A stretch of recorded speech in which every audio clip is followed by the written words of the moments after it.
បាទសូមគោរពនឹងជំរាបសួរបាទដល់ពុកម៉ែបងប្អូនទាំងអស់បាទដែលនិយមគាំទ្រក្នុងបណ្ដាញសង្គម YouTube បាទថ្ងៃនេះខ្ញុំមានវីដេអូមួយបាទសម្រាប់ធ្វើការចែករំលែកបាទដល់ពុកម៉ែបងប្អូនទាំងអស់បាទដែលធ្វើជាអាជីពជាងបាទហើយកំហុសនេះបាទគឺពាក់ព័ន្ធជាមួយនឹងទូទឹកកកបាទប្រភេទតកូលអេតេបាទវាមានអេតេ20 22ឬ25បាទនឹងមាន32 35 45អីបាទតាមប្រភេទទូបាទហើយចំពោះទូនេះគឺជាទូដែលបងជាងបាទគាត់នៅខេត្តក្បែរខ្ញុំបាទគាត់ផ្ញើមកឲ្យខ្ញុំជួយមើលបាទនៅខេត្តក្បែរខ្ញុំណាបាទហើយទូនេះគឺវាមានកំហុសត្រង់ថាវាមិនដំណើរការ compressor វាមិនដំណើរការកង្ហារបាទហើយជាទូទៅកាលណាដែលវាមិនដំណើរការ compressor ឬមួយក៏មិនដំណើរការកង្ហារបាទគឺភាគច្រើនបតបាទវាតែងតែលោតបង្ហាញកូដឬ blinking នៅលើ LED ទាំងពីរនេះបាទហើយបងប្អូនទាំងអស់គ្នាដឹងហើយថាបាទ LED នេះគឺវា blinking សម្រាប់ផ្នែកខាង IPM បាទហើយ LED មួយនេះទៀតបាទគឺសម្រាប់ blinking បាទនៅបរិខាក្នុងទូដែលវាមានបញ្ហាខូចដូចជាកង្ហារ sensor ឬ control វានឹងបង្ហាញឲ្យយើងដឹងថាតើវាខូចអ្វីបាទប៉ុន្តែជាក់ស្ដែងចំពោះទូនេះ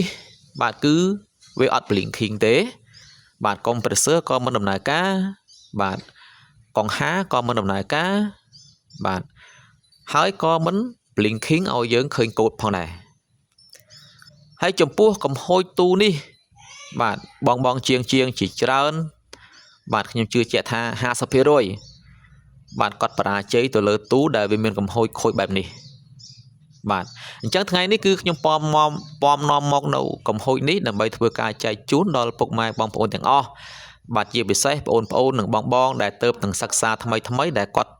អត់ទាន់ដឹងអត់ទាន់យល់អត់ទាន់ចេះនៅបញ្ហាមួយនេះបាទអញ្ចឹងខ្ញុំសូមបញ្ជាក់បន្តិចថាប្រភេទទូនេះគឺមិនដំណើរការ compressor មិនដំណើរការកង្ហារនិងមិនផ្ដល់នៅ blinking LED នេះដើម្បីឲ្យយើងដឹងកូដថាវាខូចអីនោះទេបាទហើយបងប្អូនមិនឆ្ងល់នេះបាទខ្សែនេះគឺជាខ្សែអីបាទបងប្អូនមើលបាទខ្សែមួយនេះបាទខ្សែនេះគឺជាខ្សែស្អីបាទអញ្ចឹងខ្ញុំនឹងពន្យល់បន្តទៀតថាខ្សែនេះជាខ្សែអ្វីបាទអញ្ចឹងយើងទៅមើលខាងក្នុងទូដើម្បីខ្ញុំបង្ហាញថាវាមានបញ្ហាអ្វីបាទតោះបាទនេះគឺនៅខាងក្នុងទូបាទយើងនិយាយពីបញ្ហា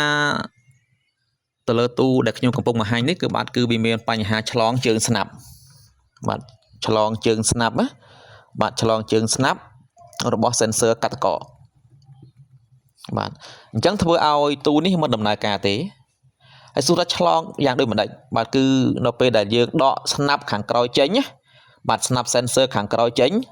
បាទអញ្ចឹងនេះបាទនេះគឺជាស្នាប់ណាបាទជាស្នាប់របស់ sensor ទាំងអស់នៅក្នុងទូទី1វាមានស្នាប់ sensor កាត់តកបាទវាមានស្នាប់ sensor បាទនៅខាងក្រោមហើយនឹងស្នាប់របស់ control បាទអញ្ចឹងវាមានបញ្ហាឆ្លងទៅលើបាទស្នាប់នេះហើយស្នាប់នេះនៅពេលដែលយើងវាស់ធ្វើមិនដេចទើបដឹងថាវាឆ្លងបាទគឺយើងដកស្នាប់បាទស្នាប់នេះបាទដកចេញពីបតនឹងចេញទៅបាទរួចយើងធ្វើការយកនាឡិកាវាស់បាទដោយយើងយកនាឡិកាប្រភេទ digital ក៏បានក៏ប្រភេទជា analog ក៏បានយកមកវាស់ទៅវានឹងឡើងគីឡូបាទវានឹងឡើងគីឡូឬមួយក៏ឡើងជាអូមបាទអញ្ចឹងកាលណាវាឡើងគីឡូឬឡើងអូមបាទបានសេចក្តីថាស្នាប់នឹងវាឆ្លងអញ្ចឹងខ្ញុំក៏សម្រេចចិត្តបាទចោះទូនេះបាទទម្លុះទៅខាងក្រោយដើម្បីយើងពងខ្សែថ្មីយកមកភ្ជាប់ជាមួយនឹង sensor កាត់តកបាទហើយបញ្ហានេះគឺអាចពាក់ព័ន្ធដល់បាទ sensor ខាងក្រោមទៀតបាទប៉ុន្តែទូនេះគឺខ្ញុំត្រួតពិនិត្យមើលថា sensor ខាងក្រោមគឺអត់មានបញ្ហាទេទាំងស្នាប់ទាំង sensor បានសេចក្តីថាវាអត់ឆ្លងទេណាបាទបានសេចក្តីថាវាអត់ឆ្លងទេអញ្ចឹងវាមានបញ្ហាដែលយើងត្រូវតែដឹងបាទហេតុអីបានថាទូនេះវាមិនដើរ compressor បងជាងខ្លះបងប្អូនជាងខ្លះ គាត់គិតថាប្រហែលជាអាចខូចបតបាទខ្ញុំគិតថាបងប្អូនថាខូចបតហ្នឹង 60% បងប្អូនដែលគាត់គិតថាខូចបតខ្ញុំសន្និដ្ឋានណាបាទដំបូងខ្ញុំក៏សន្និដ្ឋានថាខូចបតដូចគ្នាបាទប៉ុន្តែដោយសារតែខ្ញុំធ្លាប់ជួបកំហូចនេះពីមុនយូរហើយបាទអញ្ចឹងខ្ញុំដឹងបាទខ្ញុំដឹងថាវាមានបញ្ហាទៅលើស្នាប់ក៏ដូចជាមានបញ្ហាទៅលើ sensor បាទហើយ sensor យើងជួនកាលវាខូច sensor ក៏ sensor ឡើងគីឡូដល់25គីឡូក៏បត់អត់ដែរបាទប៉ុន្តែជាក់ស្ដែងទៅលើផ្ទូនេះគឺវាមានបញ្ហាឆ្លងទៅលើស្នាប់បាទស្នាប់ sensor បាទនេះខ្សែលឿងនេះប៉ុន្តែឥឡូវនេះខ្ញុំបានត direct ពីក្នុងទូចូលទៅបត់តែម្ដងបាទហើយក្នុងការវាស់រោគការឆ្លងហ្នឹងគឺយើងប្រើនាឡិកាប្រភេទ digital ក៏បានប្រភេទ analog ក៏បានបាទយើងវាស់ទៅបាទវាស់ទៅលើជើងស្នាប់ហ្នឹងទៅបាទដាក់ជាគីឡូអូមទៅវាស់ទៅវានឹងឡើងបាទឡើងគីឡូអញ្ចឹងកាលណាវាមានគីឡូខុសប្រក្រតីពី sensor នេះបាទធ្វើឲ្យ CPU error ទទួលបាទអ្នកគីឡូពី sensor នេះអត់បានអញ្ចឹងធ្វើឲ្យ bot ហ្នឹងវាមិនដំណើរការនោះទេបាទអញ្ចឹងទូនេះគឺអត់មានបញ្ហាច្រើនទេបាទវាមានបញ្ហាឆ្លងតែ sensor បាទផ្នែកខាងកាត់តកតែប៉ុណ្្នឹងឯងបាទនេះឃើញទេបាទអញ្ចឹងខ្ញុំនឹងបង្ហាញទៅខាងស្នាប់ខាងក្រោយទៀតថាស្នាប់ណាជាស្នាប់របស់ sensor កាត់តកនេះប